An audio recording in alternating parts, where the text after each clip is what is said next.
தங்கச்சியோட கல்யாணம் வரப்போகிறனால போட்டுக்கிறதுக்கு ஒரு ஜுவல்லரி கூட இல்லை. அதனால வந்து என்கிட்ட இருக்கக்கூடிய குட்டி குட்டி ஜுவல்லரி எல்லாம் வச்சுட்டு, அதாவது வந்து குட்டி குட்டி ஜுவல்லரி எல்லாம் போட்டுட்டு ஒரு பெரிய நெக்லஸாக ஒன்று எடுக்கலாம் அப்படின்னு சொல்லி தான் போயிருந்தேன். நான் முன்னாடிலாம் வந்து ஒரு 1 பவுன் அப்படின்றப்ப வாங்கும்போது 60,000 65,000 அந்த மாதிரி இருந்துச்சு. இப்போ என்னென்னா அரை பவுனே அவ்வளோ ரேட்டு வந்துருச்சு. நிறைய மாடல் பார்த்தேன். இதெல்லாம் 3 பவுன் ரேஞ்சில் இருந்துச்சு. நான் ஒரு 2.5 அந்த மாதிரி ரேஞ்சில் வந்து பார்க்கலாம் அப்படின்னு சொல்லி பார்க்கும்போது, இப்போ கையில் வச்சுருக்கிறது ஒரு 2.25 சவரன் கிட்ட வந்துச்சு. அண்ட் நிறைய வந்து இந்த சாமியாக இருக்கும், லக்ஷ்மி சாமியா அந்த மாதிரி இருக்கிறது தான் வாங்கணும் ஆசை. பட் அதெல்லாம் ரொம்ப தட்டையாக ஒரு மாதிரி வெயிட்லெஸ்ஸாக இருக்க மாதிரி இருக்குது. மேபி வந்து கொஞ்சம் ஹார்ஷாக பிஹேவ் பண்ணும்போது உடஞ்சிடுவோம் அப்படின்ற மாதிரி பயம் இருக்குது.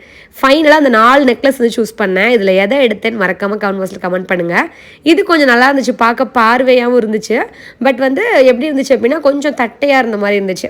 ஸோ ஃபைனலாக வந்து ஜுவல்லரி வாங்கிட்டு வீட்டுக்கு வந்தாச்சு. ஸோ எந்த ஜுவல்லரி வாங்கினேன் அப்படின்னு சொல்லிட்டு மறக்காமல் கமெண்ட் பாக்ஸில் கமெண்ட் பண்ணுங்கள். யார் கரெக்டாக சொல்கிறீங்கன்னு பார்க்கலாம்.